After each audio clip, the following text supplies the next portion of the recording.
Hello, everyone, and welcome. My name is Steve Cash.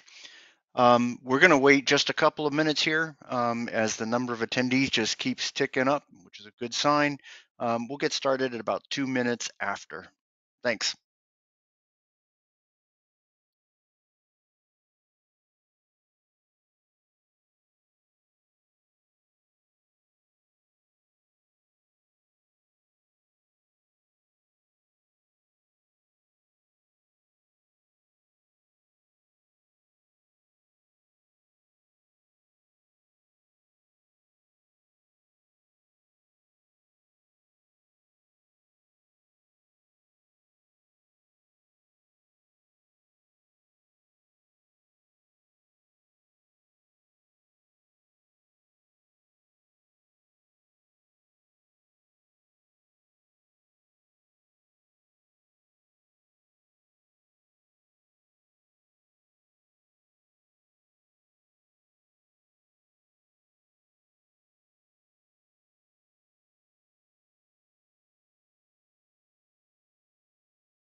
Hello, everyone, and thank you for joining us today. My name is Steve Cash, and I'll be your host for today's webinar. Today's webinar is Unleashing the Power of Model-Based V&V, how your systems model becomes a roadmap to your verification activities. Given the number of participants that we see here, we should have a great dialogue and discussion in our Q&A session at the end. With us today, we have an exceptional subject matter expert who many of you may recognize, Andy Henderson. Before we meet our presenter, there are a couple of housekeeping items that I need to cover. First, we are recording this webinar for your reference later. Second, you will see control panels on the sides, typically on the right-hand side of the screen. You are muted by default, but we encourage you to ask questions. The chat window is read-only, so please submit your questions in the question window, and we will answer them during the Q&A session or as a follow-up after the webinar. Lastly, we will ask 3 poll questions during the webinar, and we will share the results so you can see how others responded. Watch for the pop-up window when it's time for the poll question. Today we are joined by Andy Henderson.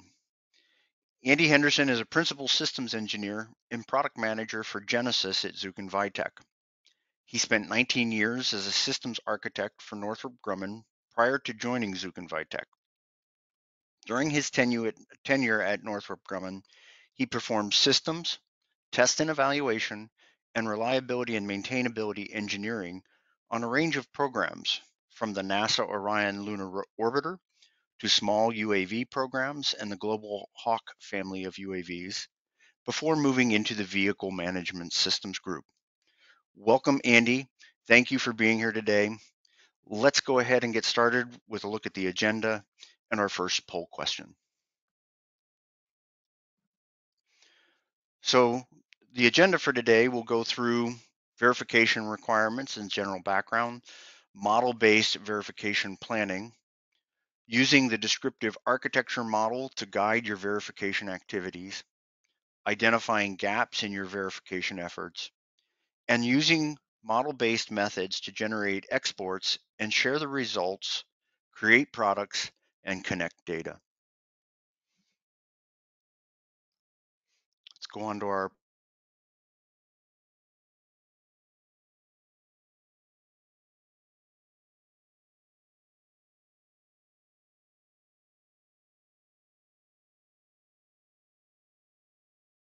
first poll question comes up. So the question for you is, how involved with verification test planning are you? Interested, but not practicing? You're a systems engineer or requirements author, verification or test planner, test conductor or tester, test reviewer or QA. We've got about 50% have voted at this point, so we're moving pretty good. We'll leave it open for maybe another 20 or 30 seconds, so please get your votes in.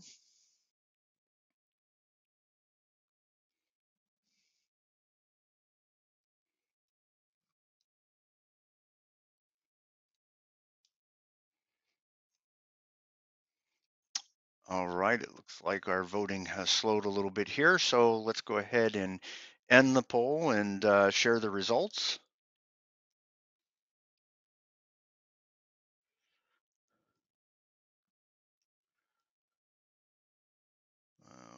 Okay. Oops.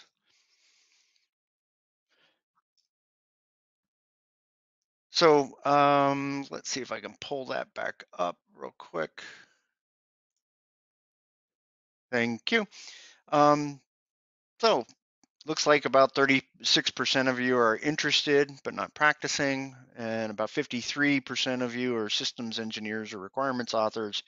And then we've got 6% as verification test planners, 1% as test conductor, and about 4% as the test reviewer QA. What do you think of those results, Andy? Any insights there to our audience?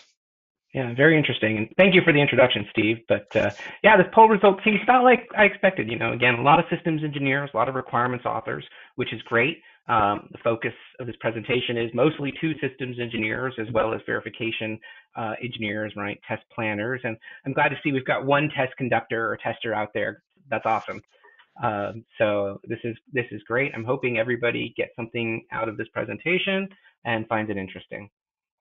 All right. Let's get on to your presentation then. All right, so I'll take it over here. And let's see, let's move on into the presentation. So can't really have a presentation on verification if we don't talk about verification requirements first. So that's going to be the first section here is what is a verification requirement and why do you need them? So what are verification requirements? Simply put, right, there's statements of the verification approach for each requirement. Every requirement should have the verification aspects of it stated. Okay. What does this help you do? Right? It helps you demonstrate that the requirement itself is verifiable. So many times I've written a requirement that I thought was good. It gets through to my testers. They look at it and say, well, I can't see this value or I can't measure this. The whole requirement's not verifiable as you've written it. Causes me to go back and rewrite my requirement. So very important thing to do, right? So verification requirements help to define the verification program, right? That's going to prove that your product meets your customer requirements, right? You need to prove that you meet those requirements. Really, I'm going to say this a few times because it's such an important concept, right? Verification requirements are the coordination point between engineering or systems engineering and the test team, right? Just like requirements are the coordination point between engineering and the customer, this gives me as a systems engineer the ability to coordinate well with my test team. And we'll get into how we do that here in the presentation. All right. Each verification requirement should address the following in this very convenient mnemonic, right? OMES. What is the objective of the verification? What is the method, right? What are the environmental conditions that it's going to be verified in, right? I mean, verifying something in a nice air-conditioned lab is quite a bit different than out in the field, right? So we want to state those conditions at every level. Are there any special conditions, right? Do I need any special setup, or does the system need to be in any special state to test? And probably the most important here is what is the success criteria for the verification requirement? What does it mean to have a successful verification? Is there a certain value that I have to get to? Is there a certain condition I need to be at, right? Those need to be very clearly stated. And again, it's really easy to remember these when you think of this mnemonic, OMES, right? It kind of sticks in the mind. All right. I do want to make a note here that, per in GENESYS, per, our system design language, we split up the verification requirement from the requirement, right? So they're two different entities that are related.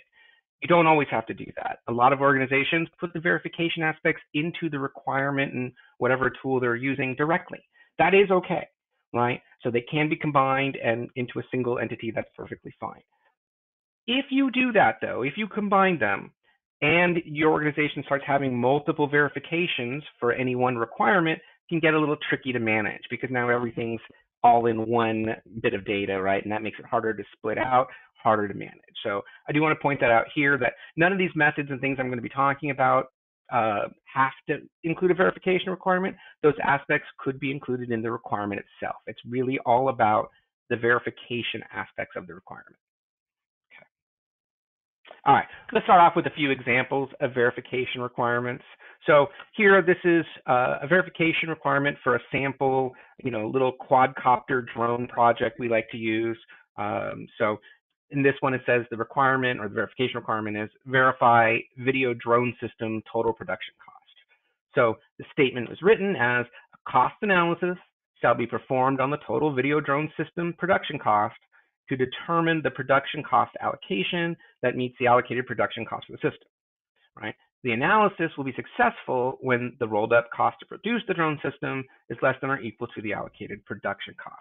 So I've highlighted the kind of key segments, and let's break that down, right? The objective in green, right? Determining that production cost allocation meets the production cost for the system, right? That's the objective. The method clearly stated, an analysis, right? A cost analysis. Environment. Well, in this case, there's nothing highlighted as environment because we're doing an analysis. So that's not really done in an environment, so we can leave that out. That is okay. And then, again, most importantly, the success criteria in blue there, right? That it'll be successful when the rolled up cost for all the parts, right, is less than or equal to the production cost. Pretty straightforward. No special conditions here. Okay, let's do one more example as well. All right, so in this case, it's verifying the initialization of the drone. The drone shall test initialization within the objective initialization time. The test shall be performed in the operating environment and shall be successful when the initialization time has been shown to be less than or equal to the objective initialization time of 2 seconds. So doing the same thing, breaking that up, right? What's my O part of the OMS, the objective? Initialization within the objective initialization time, right? I mean, it's just a restatement of that requirement from a verification standpoint. Method, test, right? Environment, in this case, I did mention the operating environment. Now, note, I said operating environment, that should be defined clearly in my test procedure or test plan, what exactly that operating environment is. And then the success criteria, right? That it has to initialize within that objective initialization time of 2 seconds. So I'm dealing with a particular value, definitely tells me I'm testing. I'm starting something, I'm doing something, I'm measuring the time, I'm taking data, I'm dealing with a test. All right, so I do like to start off with that. Now, each of those sections in the OMS can be broken up and put into their own attributes if you want, or they can all be written into the verification statement paragraph like I've done here. That's a choice you can make. All right, and again, no special conditions here. All right, so let's talk about verification method a little bit more. So I would say verification method is, the most commonly set verification attribute, right? And it's so often set incorrectly. There is this abundance of just setting everything to test, right? I'm just going to test it, right? I wrote my requirement. It's early on in the program. I'll worry about, really how we're going to do this later. So for now, I'm just saying it's test. And that happens so often, and that sticks, which is not a good thing to do. We want to break that habit. The typical 4 verification methods that most people are probably most common with, or most commonly understand at least, analysis, inspection, demonstration, and test. There are some others. Sometimes you'll see examination instead of inspection. There are cases where your organization can break up those methods into sub-methods. I've been on programs before where we had, type 1 test, type 2 test, type 6 test. One was like ground, one was flight test, one was lab test, right? That can happen as well. So you can break these up, but these are the most common 4 as defined in the NCOSE handbook, as I make a note there.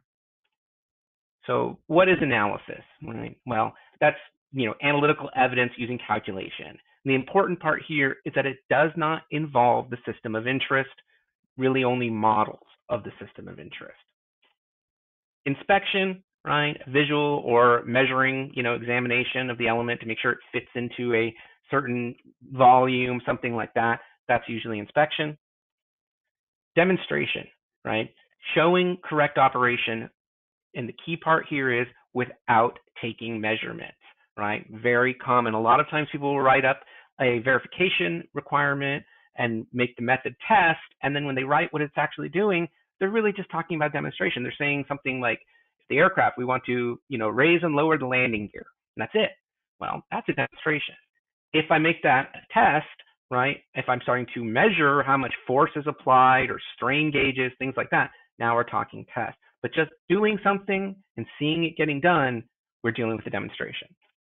All right, and test, right, like I said, exercising the system of interest while gathering measurable data. So if I'm putting my landing gear up and down and I'm measuring strain and stress and all those different things, and I'm gathering data that then I can check against the required values, I'm doing a test.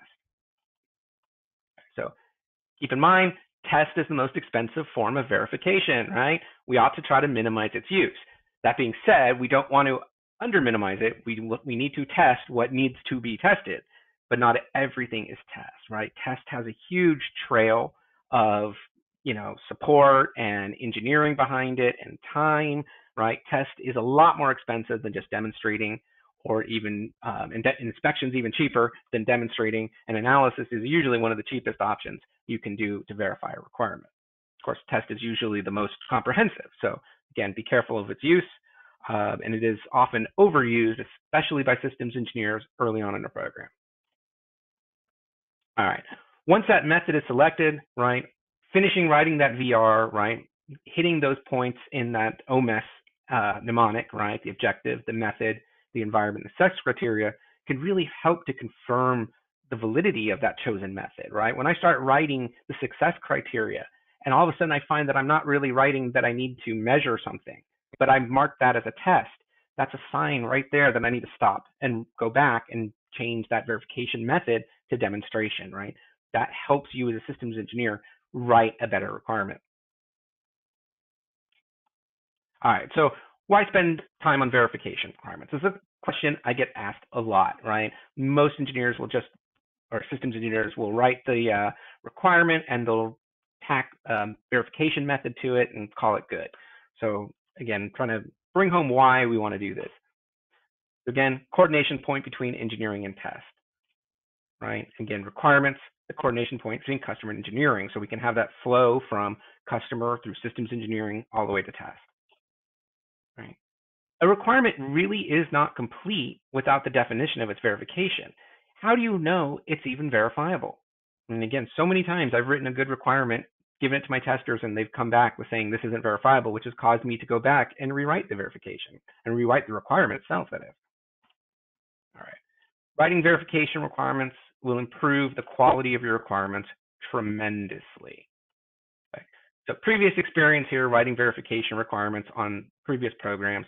On one particular program, we went through and we took all the verification requirements that were written, which were very thin. They were mostly just verification methods identified.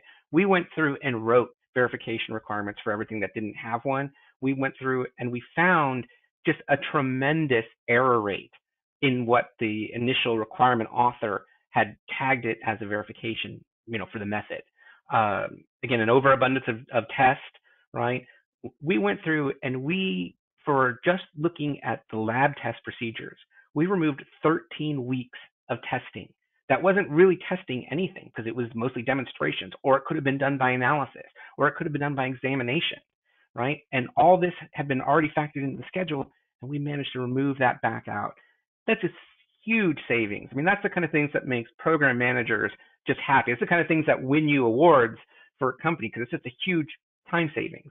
So on that program, it was 13 weeks out of lab testing. We did the same analysis in the flight test.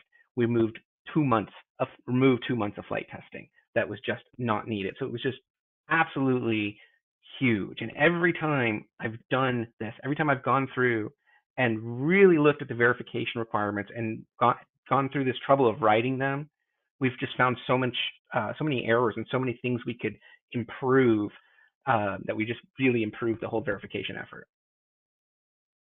Yeah. When you're doing this, of course, always look for less expensive forms of verification. Not everything is test.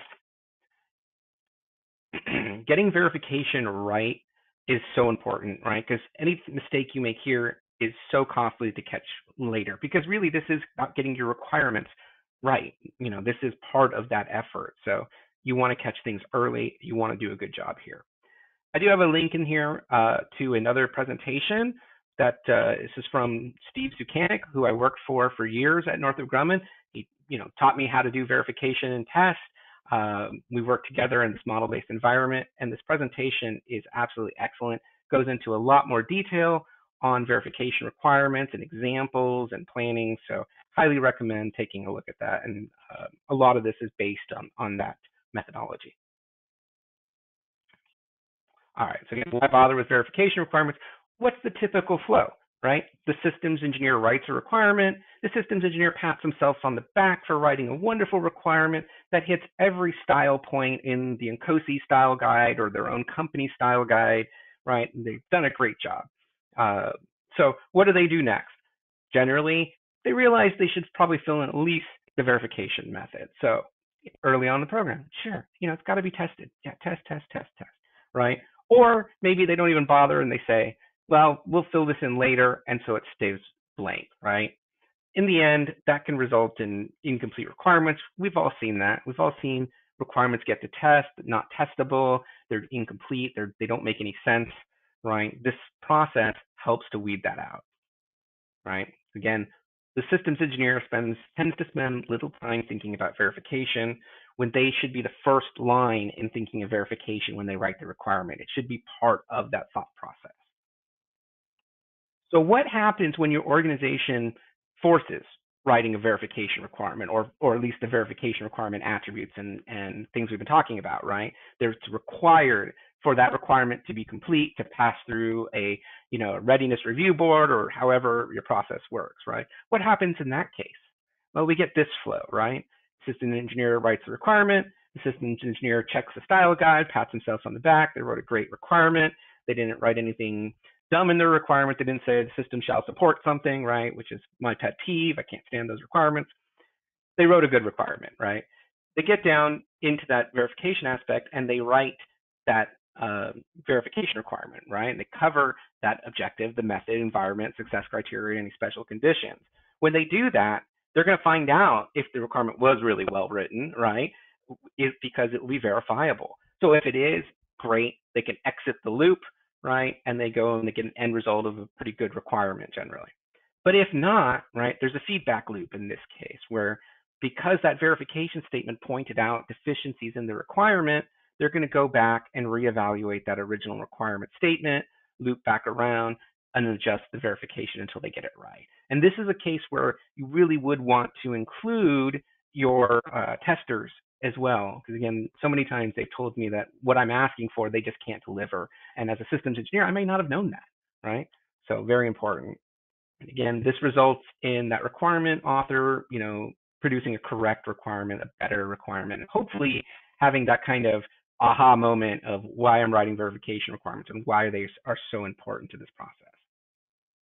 All right. So that finishes our verification requirement section and takes us to our next poll question. So I will turn this over to Steve again for our next poll question. So the question for you is, does your organization require verification requirements? And your options are yes, complete and independent verification requirements. No, verification is built into the requirement attributes. Not only verification, no, only verification method is required. You're unsure or not applicable. We've got about 30% of you voted in already, and it's continuing to tick up. So we'll By the give way, it Steve, a. I can see the results on my screen. Okay, you can see him? I can see them, yeah. Oh, great.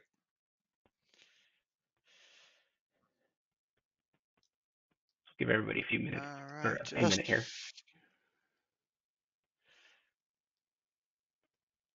All right, looks like we've slowed. Give it another 10 seconds or so. Any last stragglers want to vote? All right, let's go ahead and end the poll. Okay. Wow. What I'm do you kind of surprised. It's, I'm surprised as many voted that yes, complete independent verification requirements are necessary, as many as that said it's built into the requirement. So that's a good thing. Because if it's built into the requirement or if it's independent, that's okay. I kind of treat both of those categories as the same. So that's a little over 50% do, which is excellent. That's actually really good. But we can still see there's a chunk out there, 21% at least, that still don't require these aspects. So hopefully at least this presentation made it clear why it's such a good idea to spend the time to write the verification requirement. So good results. Thank you. Yeah. All right, let's continue on. So our next section here is what is a verification plan, right? And how do we do that in a model-based way? All right, so verification plans and procedures, right? Those are the sets of activities or the steps of activities that need to be performed, right, to gather the evidence to show the compliance with the verification requirements, right? It's the way what we're going to do to get the information to verify our requirements, right? So they consist of verification activities, right? And it's really a hierarchy of verification activities. So let's take a look at that hierarchy, right? At the top level, I call it a test campaign. It's what I've always heard it called, but it could be called something else. It could just be called overall test, or maybe your test campaign level for an aircraft is ground test and flight test, right?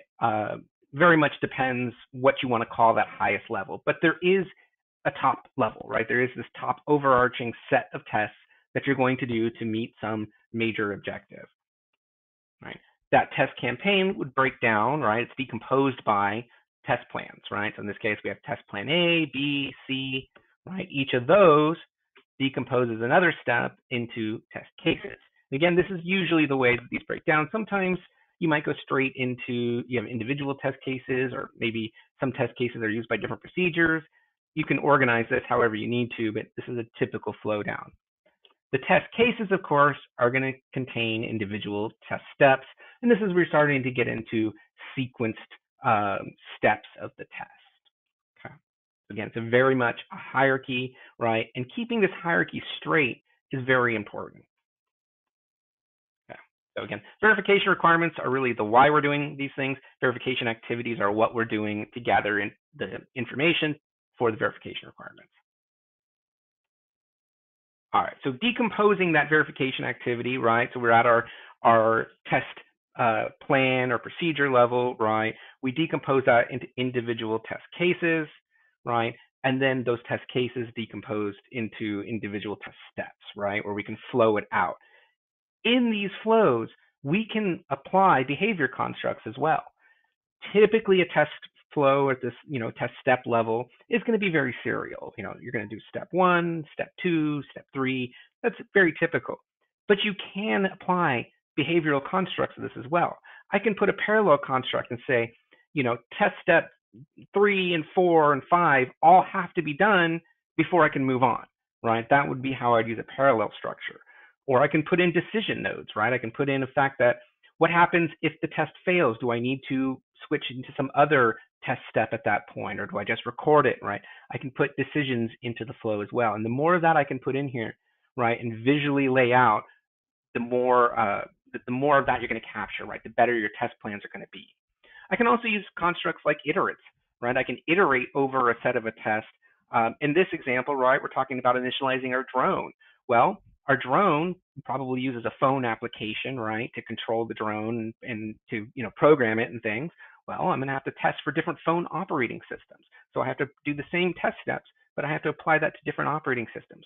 So I can use an iterate construct to graphically show that here. Okay.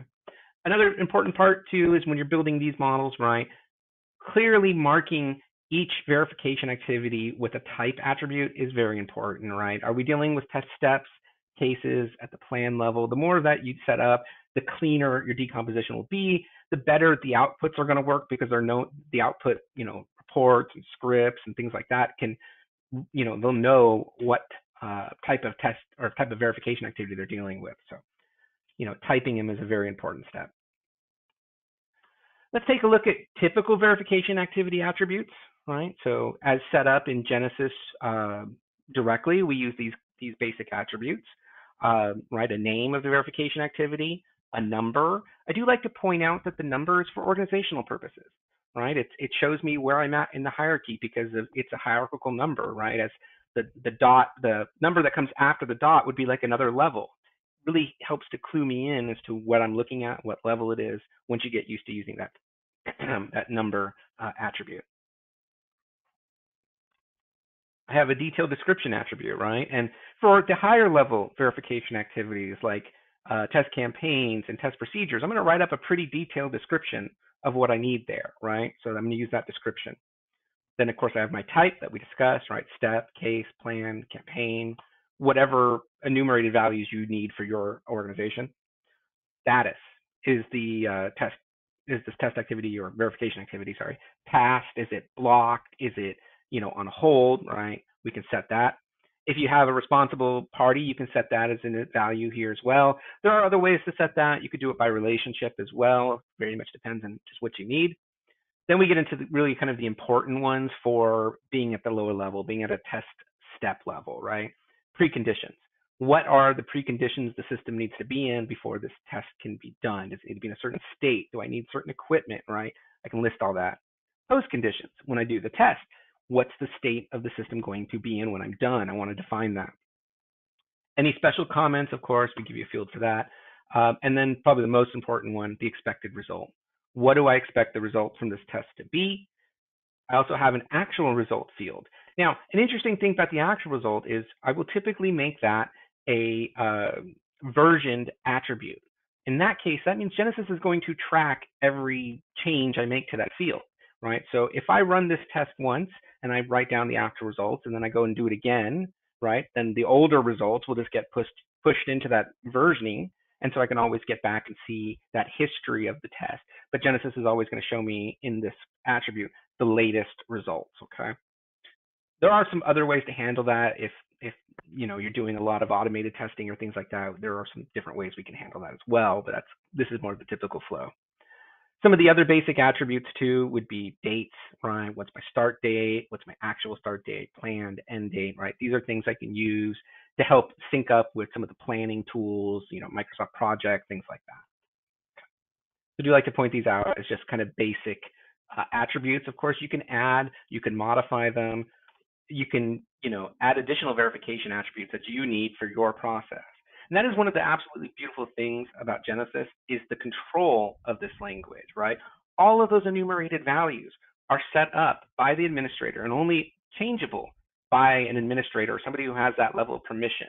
So they can set up all those values for the entire user base to use, right? So I can't just have a user going in there and setting, creating some random attribute or some random value, right? I'm controlling that language, which allows me to produce outputs later on, right? Because I can look for certain things. I have common data language and data model to work with. Talk about activity traceability a little bit, right? So I keep showing these design language charts here, right? What the class is and what the relationships are. So verification activities really are kind of that focal point, right? They're that center. Even though in this diagram they're kind of showed off to the right, underneath verification requirement, they really are where you're putting together all your verification flows and everything. Right? They execute the verification requirements so that they can gather data, right? Right, and again, they perform to gather that data.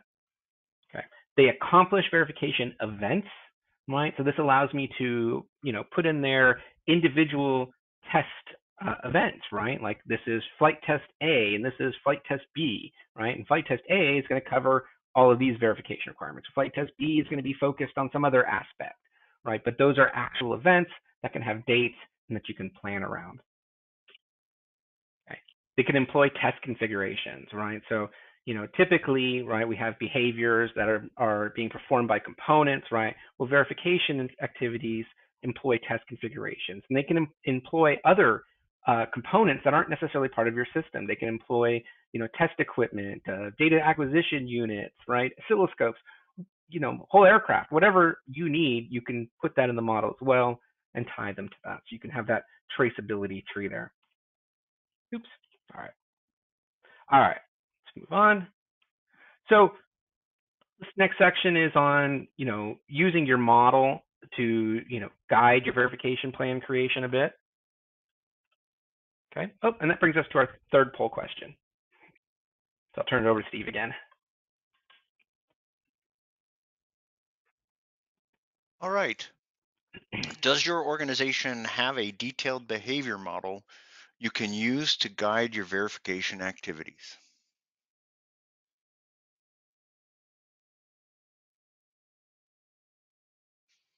Clicking along there, pretty good.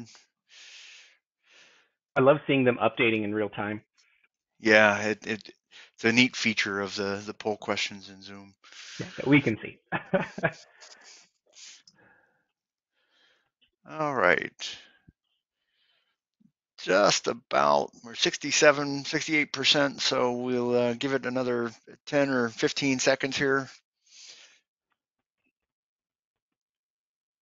There's still a few votes trickling in.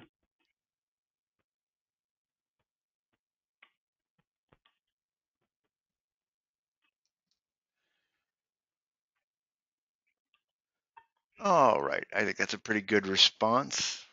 We can end the poll. Okay. What do you think? I think I'm not surprised. There's a lot of no's in that. I'm very happy that there's a small section, 18% or so that said yes, you do have a behavior model. That's awesome. Going forward, I think you're going to see why having a behavior model really does help you with tests. But I'm not terribly surprised. My past experience has been the same. Unfortunately, behavior modeling is this place where, as systems engineers, we can have the most effect on our products and projects. But at the same time, it's one of the areas that's just mostly not done, or not done well, at least in my experience. So I hope we'll see a change in that. I hope we can start, using those behavior models more and start seeing some of the benefit. So great. Thank you. All right. All right. All right. So just as kind of a background here, as to bring that home a little bit, is, what does a model provide, right? So I'm talking about, a model-based systems engineering model, right? A good descriptive architecture model, right? It really does provide a communication medium between the systems engineer, the test engineer, and, to be honest, all the other disciplines, right? It allows me, a good model should allow me to communicate with them, to put it into a view or into uh, language that they understand, right? So these models should be simple enough, to be translatable into artifacts that other organizations can understand. I mean, I'm not going to want to go in front of a team of electrical engineers and show them a detailed, software sequence diagram or something like that. I want to translate it into something they understand, even if that's just pulling the data out of the model and putting it into an Excel spreadsheet that they can understand. That's fine. A good model should be readily translatable like that, right? Models allow visualization, right, of all of the complex relations and elements of the system. So often, this traditional way of producing something, right? Microsoft Excel, writing the Word document, it's great and it helps, but it ignores those relationships. It doesn't help you visualize those relationships and where things are missing. Okay. So again, models serve as that coordination and communication point. They help you to discover inconsistencies, right? And to visualize the flow of that information. Our systems are getting so complex. Managing this through Excel is just going, no matter how great an engineer you are, none of us, as much as we'd like to be, are super people. We can't track every little bit, and Excel and Word does not help us with that anymore, right? Things will get missed. So really, we can use this to communicate that expected and desired behavior of the system. So how does that help us for test and verification activity planning, right? It can really, form that roadmap for verification activity planning, right? Our behavior model can really suggest what we need to test, right? So often testers are just told to go test the system, right? They may have a couple description documents. They may have, if they're lucky, maybe some spreadsheets with some behaviors and functions in them, and then they have to kind of figure it all out. Well, is that really the most effective way to do this? No. I mean, we do want them to look at it as a black box, right? So that they can see things that maybe we missed because we were too close to it as systems engineers, right? That's all good. But once they've done that, we want to open it up. We want to give them a good behavior model. We want to give them this architecture model so that they can really start seeing how the decisions were made that resulted in the requirements that they're testing, right? And it becomes a roadmap for the test. So in this chart here, I have an activity diagram, right? And this is, again, I know it's small and hard to see, but I'll zoom it in on a section in the next chart. I just want to kind of show an overview of a behavior for our drone, right? And this is like an initialization and then start up, and then it goes into, behaviors that our drone internally is doing. When I look at this model as a verification, activity author or, verification planner, or test planner, however you want to say it, I can see that right away. Okay, I see right here, there's two functions that have to do with initialization. Great, those are actually requirements. I can trace those requirements to verification requirements, so I can see exactly what I need to do to test it, and then I can group them into something like a drone initialization testing, right? That can become my test procedure. The model, just looking at these behaviors, clearly can show me where the most logical places to group and to build my tests, right, and which verification requirements to cover, all right here in the model. This is why having this behavior model up front is so powerful. It makes doing this test planning easy. I've had a few times in my career where I've had a model like this, and then I went to verification planning, and the test plans wrote themselves. Everybody else that didn't have a model was struggling and trying to figure out how the system worked, making mistakes, taking a lot of time, taking up a lot of resources, right, in the labs and in the systems to figure this out, right? And I just walked right on. Everything ran very smoothly with as minimal amounts of issues because I had a behavior model that was used to write the requirements to guide me in my testing. Absolutely powerful. Take a little bit closer look at that. So here's a zoom in on that activity diagram. And again, you're not seeing all the context, but right, we have two functions: initialize the drone, confirm the link request. We can see there's some loops in there, and there's some loop backs. There's some different options.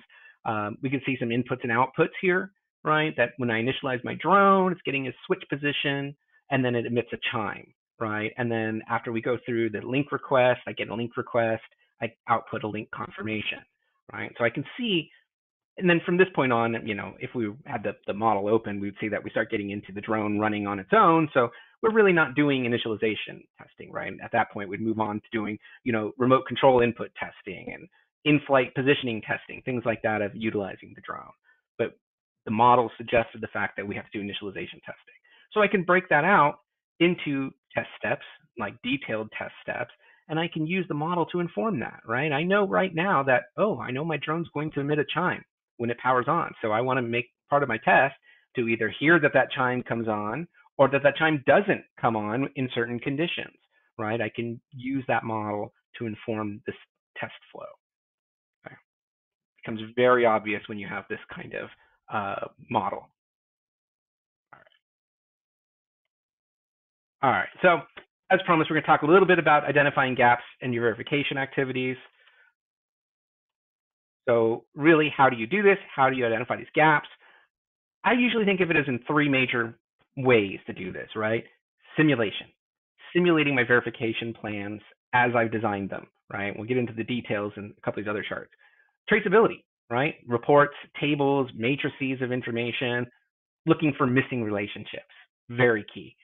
And then finally, visualizing the verification plans through the model, right? Using that model as that communication medium to discuss it and get consensus with my test team and all the stakeholders. Let's talk about simulation a little bit. So in Genesis, I have the ability to execute this verification activity model, right? I can turn it on. It's a simulation. It's a flow, right? It will execute in time, and I can execute the verification model, right? What does this help me do? Well, one thing it can do is to hold on. Yeah, okay. One thing it can help me do is see conflicts and resources, right? Sorry, you should be seeing my screen. Okay, sorry, I was getting a message. Yeah, so I should be able to see conflicts when things are using the same resource, right? And I have to wait for a test because this test is using this resource, right? Things like that I can see in the flow pretty easily. I can model uncertainty in the durations, right? Here in the tool, I can apply a distribution to the duration, right? I can say, yeah, this test takes about 6 hours, give or take a couple hours on either end, right? We can put that in there and model that uncertainty, right? Then we can plug it into the model. We can run the simulation, um, you know, 1,000 iterations, right? A Monte Carlo model, and then look at the results of each iteration and find the average iterations. So that's going to result in a much more accurate verification execution time, right? Another benefit, we can discover errors in that verification activity logic, right? We can see where, well, this verification activity had to output something, right? And that triggered some other verification activity to execute. Well, if that previous activity never executed or was blocked, then this one is blocked, right? So then the whole model doesn't execute and stops, right? So we can look for that kind of logic errors, or when certain things don't complete that have to be completed in parallel and that blocks the model, right? Those things can be pointed out really easily here, of course. Then we can build this nice timeline view like I'm showing here. We can export that to something like Microsoft Project, and that can be the foundation for a plan, for a real test plan. Of course, this test plan is now tied back to the model, right? It's tied back to some uncertainty, to all this logic that's been verified in the tool to be correct. It's tied, all of those events are tied back throughout the model to the systems architecture pieces as well, to which functions they're verifying, which components, right? Requirements, all of that traceability. So you can think about it, any one thing changes, right? This one component changes. Well, now we can see all the way down to the test steps that it affects and what the uncertainty of that duration of that test step was. And can we maybe make that less uncertain if we put in a more reliable component or something? All those sort of things we can do right here with this level of traceability in a model-based verification approach. All right. Traceability reports, tables, right? Again, looking for missing relationships in the model. In GENESYS 2023 and in the Service Pack 2, we've introduced having table views directly in GENESYS. Before, you had to use Microsoft Excel. Now you can do that here, and you can really build out, tables of data that are very useful for seeing missing things. And of course, the matrix view, very useful. I can put my verification requirements on one column, my verification activities in another, and instantly see an orphan, right? Instantly see there's no error, no arrow connecting, these two. Why is that the case? Right. So again, tracing every verification activity to a verification requirement, right? Looking for plans or steps that may not be needed, right? So if I have a verification activity and it's not linking back to any sort of verification requirement, why do I need it? Do I really need it? Is it a setup step?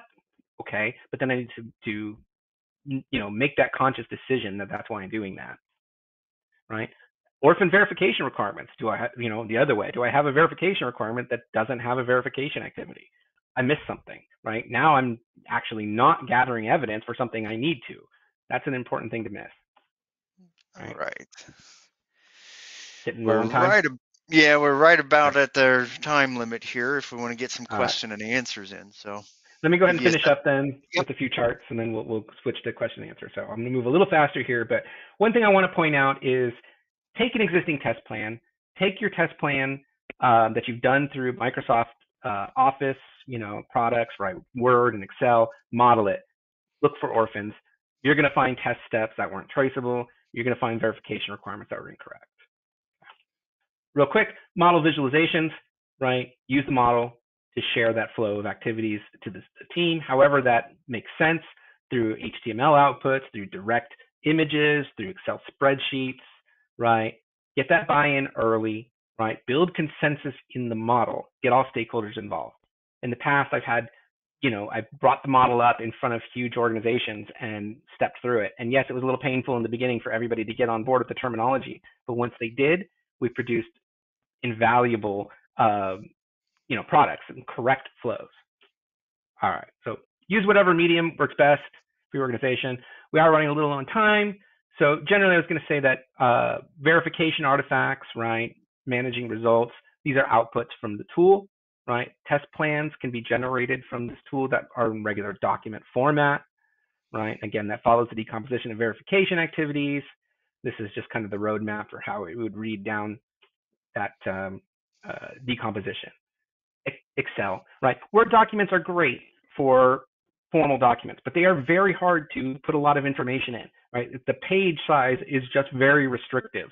So sometimes being able to build a larger table with more attributes and more information can be useful, right? Excel or a custom table output can do that and help you. Again, it's getting the data that you put into the model out there for review. And then, of course, connecting to other tools, the digital thread, right? Everybody wants that now, and they can see why, right? We still need documents for CM, right? We still have to do that, but at the same time, being able to connect data directly to these other tools and have them use this is just so much more powerful, right? So GENESYS already connects to several of the digital thread tools on the market. If need be, you can use the API to create a direct interface with whatever tool that's in your tool chain that you need, right? And create those custom connections. Okay, so again, one popular one, automated test tools, right? Sending the procedures, receiving to those tools, right? They can execute and then send back results to GENESYS if need be, right? Very common use case. So my 3 takeaways, and then we'll move into questions. Don't overlook writing verification requirements, right? VRs are a fantastic way to ensure the quality of your requirements. Model-based verification planning creates better results by increasing the rigor, increasing traceability, and even reviewability of your verification procedures. Right?